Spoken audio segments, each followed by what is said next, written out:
오늘도 값없이 베풀어 주시는 주님의 끝없는 은혜를 누리며 승리하는 꿈미래 모든 분들이 되기를 소망합니다.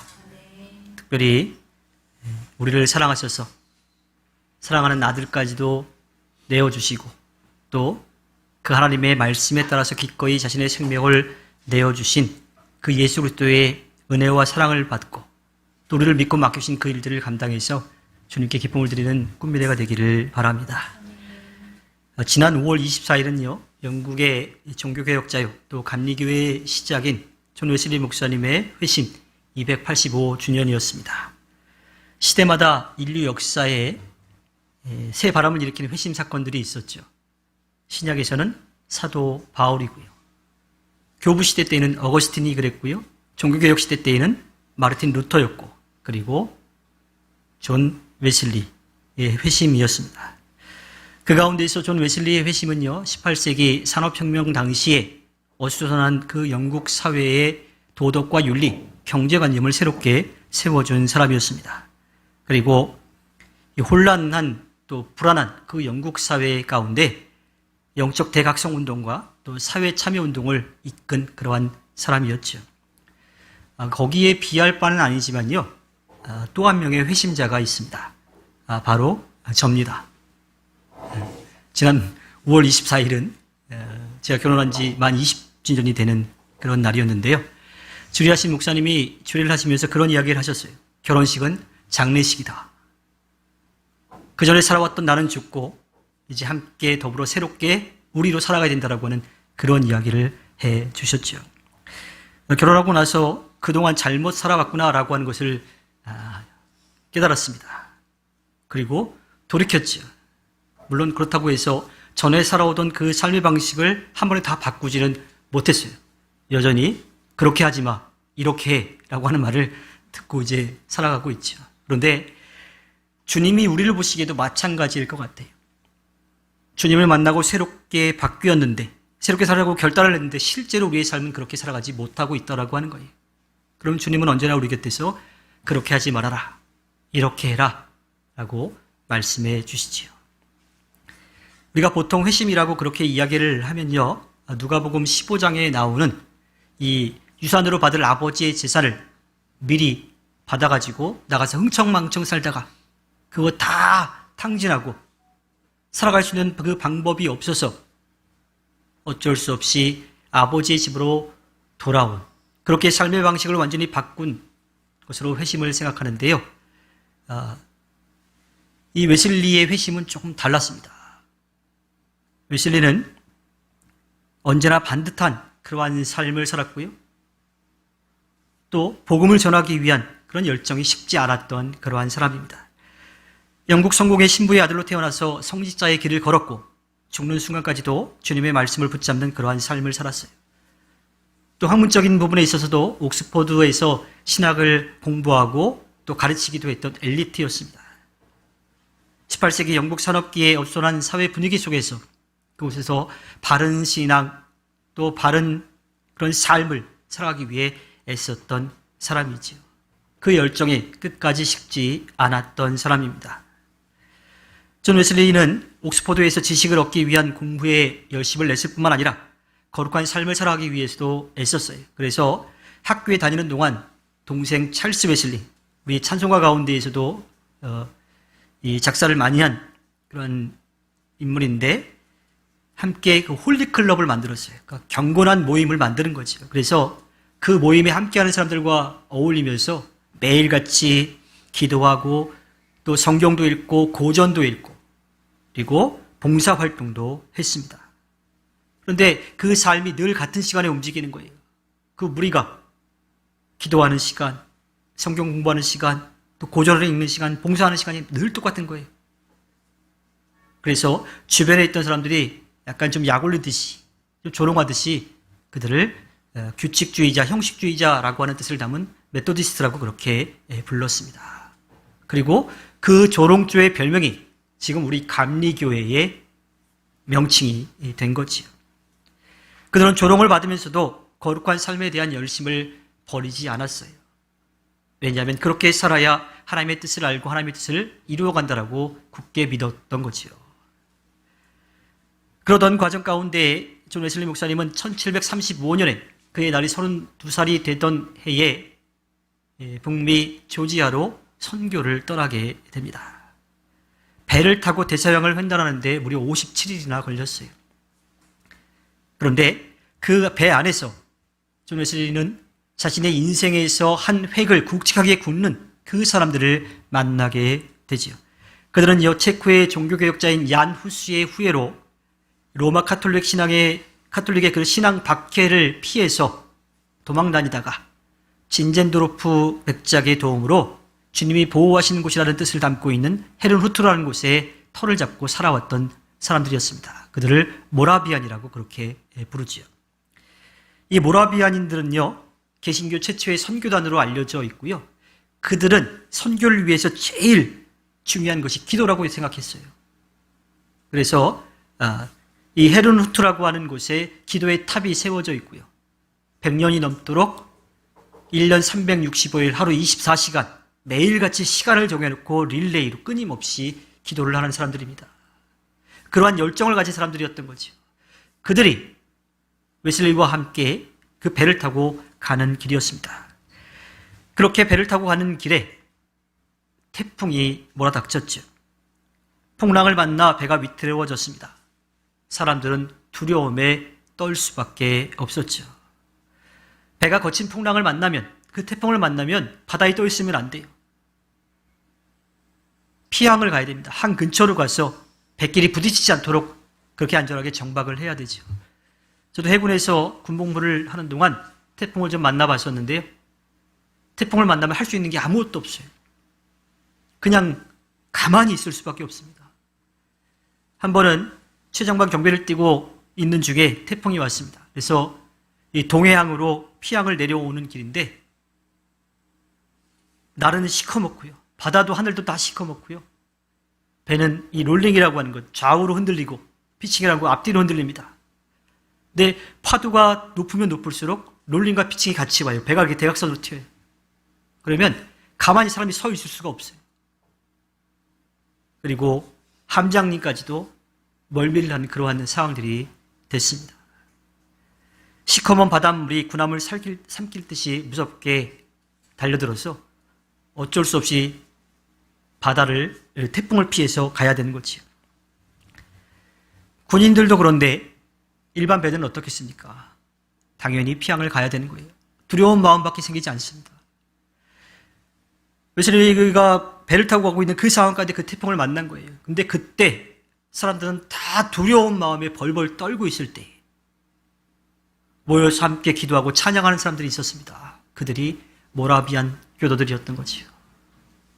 그 광경을 본 존 웨슬리는 그 마음속에 큰 감동이 있었습니다. 저 사람들도 어떤 사람들일까 하는 궁금증도 생겼던 거지요. 그들을 그렇게 만나고 나서 계획된 이 조지아에 가서 선교를 합니다. 그런데 그렇게 어렵게 시작한 조지아의 인디안 선교는요, 예상하지 못했던 현실에 부딪혀가지고 실패하고 맙니다. 많은 공부를 했어요. 기도하며 준비했어요. 그곳에 가서 또 열정을 가지고 열심히 선교했습니다. 그런데요, 선교지의 현실은 생각했던 것과 완전히 달랐습니다.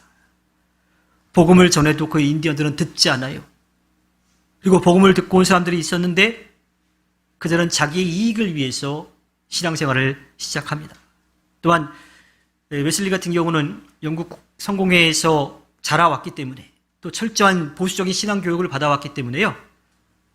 그 전통을 지키는 것을 되게 중요시 여겼죠. 그러다 보니까 새로운 사람들과 만났을 때에 그들과 계속 부딪힐 수밖에 없었던 거예요. 엎친 데 덮친 격으로 마음 주고 정을 주고 결혼까지 약속했던 여인이 자신을 떠나 다른 남자와 결혼을 하게 됩니다. 웨슬리의 마음이 어땠을까요? 그러다가 이 웨슬리가 성찬을 집례하는데 자기와 결혼하기로 했다가 다른 남자와 결혼한 그 여인이 왔어요. 남편과 함께 왔습니다. 그래서 마음이 상해서 배신감에 화가 나서 그 부부에게 성찬을 분급하지 않았습니다. 그것이 문제가 돼가지고요. 결국은 고소를 당해서 웨슬리는 도망치듯이 1년 9개월의 조지아 선교를 마치고 다시 영국으로 돌아오게 됩니다. 조지아 선교에 실패하고 돌아온 존 웨슬리는요, 그해 5월 24일 늦은 8시 45분경에 일어난 그 사건을 자기의 일기에 남겨놓았습니다. 그것을 보면요, 저녁에 나는 별로 내키지 않는 걸음으로 올더스게이트 거리에 있는 한 신도회에 참석하였는데 거기에서 한 사람이 루터의 로마서 서문을 읽고 있었다. 8시 45분경에 그 사람이 그리스도 안에 있는 믿음을 통해 하나님께서 마음의 변화를 일으키시는 일을 설명하고 있었다. 그때 나는 내 마음이 이상하게 따뜻해지는 것을 느꼈다.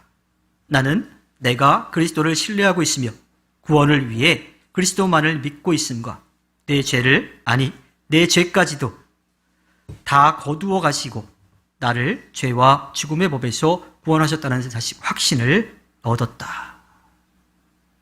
이게 바로 웨슬리 회심 사건입니다.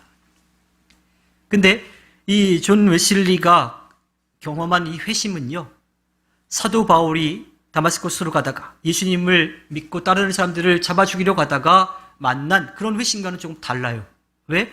늘 하나님 말씀 가까이 있었죠. 공부했죠. 기도했죠. 그렇게 살아가려고 노력했잖아요. 근데 그때에 성경 말씀도 아니고 루터의 로마서 주석의 서문을 읽는 그 가운데 그의 마음이 이상하게 따뜻해지는 것을 느끼고 그가 아하 하고 깨달은 거예요. 지식으로 알고 있었어요. 또 그것을 말씀으로 전하기도 했었습니다. 또 그렇게 섬기며 살아가기도 했었어요. 그런데 그것이 나의 그 구원의 은혜로 다가오지 않았던 거였죠. 그때 웨슬리는 구원에 대한 확신이 없었는데 아하 하고 깨달은 겁니다. 성경과 신학 그리고 삶이 하나님 말씀 가운데 살아가려고 열심을 내는 그러한 모습이었지만 그것이 하나로 연결되지 않았던 거예요. 그냥 따로따로였던 거죠. 성경 지식, 말씀을 나누는 것 그리고 삶이 그냥 나눠져 있던 건데 그때 그 모든 것이 하나로 연결된 것을 깨닫게 된 겁니다. 그래서 믿음으로 구원의 은혜를 누리는 것을 깨닫고 난 다음에 그의 목회가 달라지기 시작합니다. 그는 이 땅에서 성령의 능력을 힘입어 하나님의 자녀로 예수 그리스도의 증인과 제자로 그렇게 살아가려고 목회하고 또 그렇게 말씀을 전하기 시작했던 거죠. 우리 꿈이 있는 미래교회는 예배를 마치면서 웨슬리의 언약 고백을 합니다. 이것은요, 예배가 끝나가는 순서에 있어서 그냥 하는 게 아니라 실제로 우리의 믿음의 신앙의 고백과 다짐이 되어야 합니다. 그 삶을 살기 위해서 나는 죽고 우리가 다시 살아나야 하는 거지요. 날마다 우리가 주님의 은혜로 새롭게 되어야 하는 겁니다. 오늘은 존 웨슬리의 회심 285주년을 기념하는 그러한 주일이에요. 그래서 웨슬리에 대한 이야기를 함께 나누는 말씀을 드렸는데 이제 오늘의 말씀으로 한번 들어가 봅시다. 그리고 이 말씀을 마음에 새기며 천천히 다시 한번 우리가 고백해 봅시다. 로마서 6장 8절부터 13절 말씀입니다. 우리 함께 보겠습니다. 우리가 그리스도와 함께 죽었으면 그와 함께 우리도 살아날 것임을 믿습니다. 우리가 알기로 그리스도께서 죽은 사람들 가운데서 살아나셔서 다시는 죽지 않으시며 다시는 죽음이 그를 지배하지 못합니다.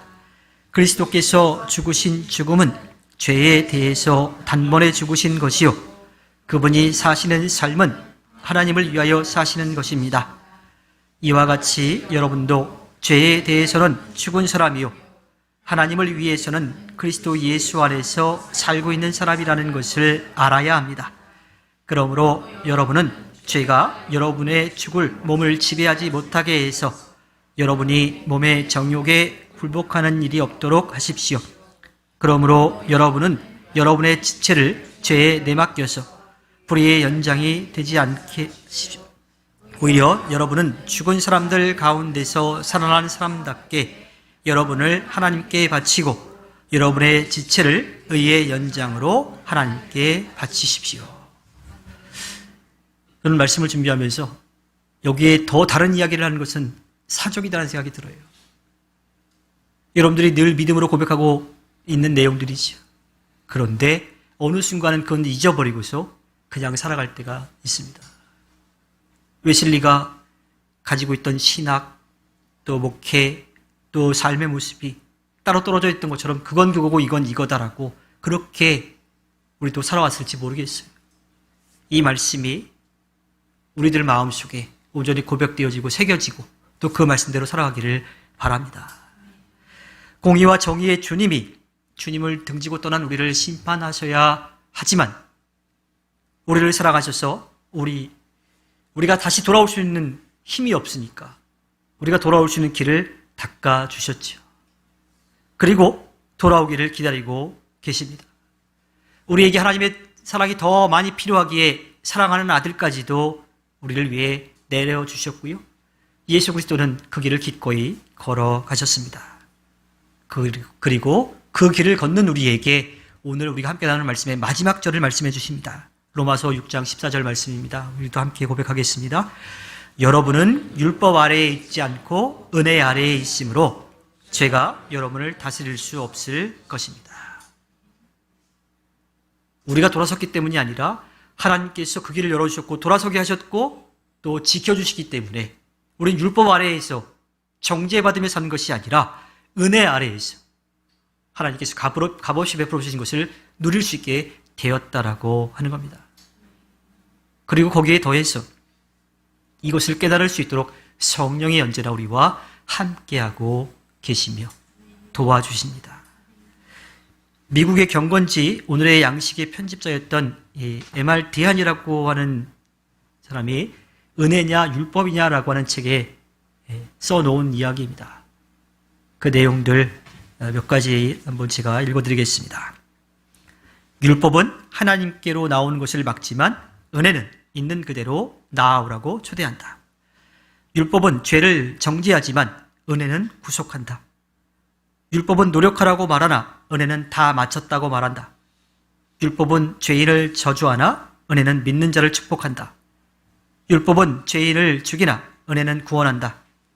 율법은 하나님 앞에서 모든 입을 막지만 은혜는 모든 입으로 하나님을 찬양하게 한다. 율법은 가장 선한 사람도 정죄하지만 은혜는 가장 악한 사람도 구원한다. 율법은 빚을 갚으라고 하지만 은혜는 지불되었다고 말한다. 율법은 죄의 삭은 사망이라고 말하지만 은혜는 하나님의 은사는 영생이라고 한다. 율법은 죄 짓는 영혼은 죽는다고 하지만 은혜는 믿으면 살리라고 말한다.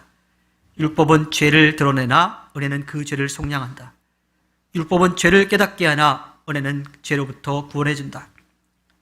율법은 모세로 말미암아 주어진 것이지만 은혜와 진리는 예수 그리스도로 말미암은 것이다. 율법은 돌에 새겨졌으나 은혜는 마음에 기록되었다. 율법은 그리스도로 말미암아 사라졌지만 은혜는 영원히 존재한다. 율법은 우리를 속박하지만 은혜는 우리를 자유하게 한다. 율법은 두려움을 일으키지만 은혜는 화평과 확신을 준다. 율법은 포기하게 하지만 은혜는 다시 일어서게 한다. 로마서 3장 19절에 보면요. 율법에 있는 모든 말씀이 율법 아래 사는 사람에게 말한 것임을 우리는 압니다. 그것은 모든 입을 막고 온 세상을 하나님 앞에서 유죄로 드러내려는 것입니다. 로마서 6장 23절에 죄의 삭은 죽음이요 하나님의 선물은 우리 주 예수 그리스도 안에서 누리는 영원한 생명입니다. 로마서 1장 요한복음 1장 17절에 율법은 모세를 통하여 받았고 은혜와 진리는 예수 그리스도로 말미암아 생겨났다라고 말하고 있습니다. 성경 말씀을 이 디안이라는 사람이 율법과 은혜로 이렇게 요약을 해놓기도 했었어요. 그런데요, 이 은혜라고 하는 것과 율법이라고 하는 것 가운데 우리가 분명하게 기억해야 될 것은 은혜는 선물이라고 하는 겁니다. 주는 사람이 기꺼이 기쁜 마음으로 주는 거예요. 요즘은 선물 주고받을 때 받는 사람한테 뭐 받았으면 좋겠냐고 물어봐서 그거 맞춰주기도 하죠. 네. 근데 선물의 의미는 그냥 주는 사람이 기쁜 마음으로 주는 거예요. 그것으로 만족하는 거예요. 그래서 헬라어 카리스라고 하는 그 말 뜻에 선물이라고 하는 뜻이 담겨 있는 겁니다. 이 선물은요, 요한복음 3장 16절과 17절에 고스란히 담겨 있습니다. 하나님께서 세상을 이처럼 사랑하셔서 외아들을 주셨으니 이는 그를 믿는 사람마다 멸망하지 않고 영생을 얻게 하려는 것이다. 하나님께서 아들을 세상에 보내신 것은 세상을 심판하시려는 것이 아니라 아들을 통하여 세상을 구원하시려는 것이다. 이것이 하나님께서 우리들에게 값없이 주신 은혜, 선물입니다. 존 웨슬리는 극적인 회심은 아니었지만 자신이 따르고 가지고 있던 것들을 잘 엮어서 우리를 사랑하시는 주님이 주님을 믿는 우리를 의롭다라고 여겨주시는 것을 깨달았어요. 그리고 그것을 믿음으로써 구원의 은혜를 누린다라고 하는 것도 알게 되었지요. 새롭게 깨달은 존 웨슬리는요, 주님께서 의롭다라고 여겨주시는 칭의, 그리고 그 뜻에 맞는 삶을 살기 위해서 아직 부족하지만 그리스도인의 완전을 향해 나아가는 성화의 과정을 이야기합니다.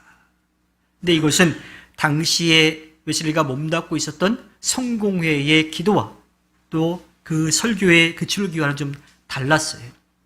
그래서 이 영국 성공회에서 웨슬리에게 경고를 냈었고요. 결국은 파면당하고 맙니다. 그러니까 강단에서 설교할 수 있는 권리를 빼앗겼어요. 그럼 어떻게 되겠어요? 불평불만이 나올 수도 있는데요. 존 웨슬리는 오히려 주저앉지 않고요.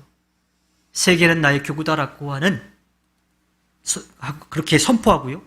교회가 아닌, 강단이 아닌 밖으로 나가서 설교하기 시작합니다. 야외로 나가서 설교하기 시작해요. 거기서 모이는 사람들에게 자신이 깨달은 바를, 자신이 체험한 바를 선포하기 시작합니다.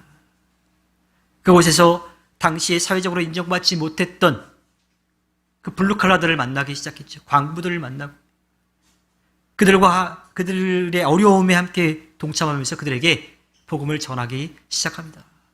그리고 계속 걸어 다닐 수가 없어가지고요, 말을 타고 다니기 시작하죠. 제가 감리교 신학대학교에 입학해서 지금은 이제 그 로고가 바뀌었는데 그 로고를 보면서 웨슬리 목사님이 폴로를 하셨나 이런 생각이 들었었어요. 말 타고 성경책을 읽고 이제 가시는 건데 마치 폴로하는 것 같은 그런 이제 느낌이 들었었는데, 그렇게 말을 타고 순회 설교를 하러 다닌 거리가 대략 지구를 13바퀴 정도 돌 정도였다라고 합니다. 강단 안에서 설교할 수 없었지만, 교회 안에서 설교할 수 없었지만 그가 체험한 것을 가지고 그 열정을 가지고 밖으로 나가서 더 많은 사람들을 만나고 그들에게 복음을 전하기 시작했던 거지요. 그렇게 만나고 복음을 전하고 나서 그들을 통해서 당시 타락한 영국 사회의 도덕과 경제 그리고 윤리를 바로잡는 길잡이가 되었습니다. 그래서 영적 각성운동이고요, 또 사회를 변화시키는 그 역할을 했던 거였습니다. 우리는 부족하고 연약하지만 날마다 새롭게 하시는 주님을 만납니다. 그 주님의 은혜를 믿습니다. 그리고 그 은혜를 누리며 살아가고 있습니다. 믿음이 잘 성장하다가도 어느 순간 확 꼬꾸라져서 그냥 바닥까지 처박히는 경우도 있기도 합니다. 그때 주저앉아서 원망하거나 포기하거나 절망하는 것이 아니라 다시 일어나게 하시는 주님을 바라보고 우리는 한 걸음 더 나아가야 합니다. 언제나 성령이 우리 곁에서 함께하고 계시기 때문이지요.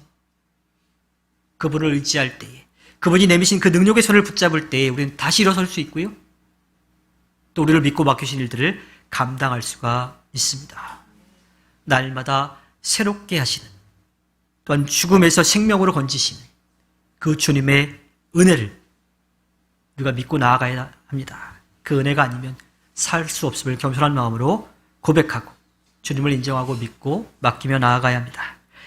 날마다 새롭게 하시는 주님의 도우심을 믿고 의지하여 주님이 우리를 믿고 맡기신 이 땅에서 일을 열심히 해내서 주님의 아름다운 뜻을 펼쳐가 주님께 기쁨을 드리는 꿈미래 모든 분들이 되기를 주님의 이름으로 부탁드립니다.